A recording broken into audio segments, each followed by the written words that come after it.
নববী পদ্ধতি নিয়ে কোর্স, সেমিনার ও প্রশিক্ষণের আয়োজন যদি করা যায়, তাহলে এই দাওয়াতি কাজগুলো কিভাবে নববী পদ্ধতিতে করা যায়? কারণ আমরা দাওয়ার মূল সিস্টেমটা শিখতে হবে রাসূল আকরাম সাল্লাল্লাহু আলাইহি সাল্লাম থেকে। অন্য কারো কাছ থেকে যদি দাওয়া শিখতে যাই, সেখানে আমাদের ভুলভ্রান্তি হবে।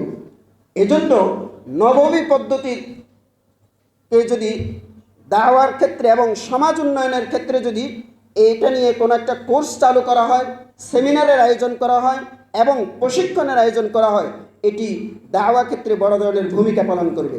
এরপরে বলবো, তরুণদের জন্য আকর্ষণীয় নববী পদ্ধতিতে সামাজিক মিডিয়া কন্টেন্ট তৈরি করা।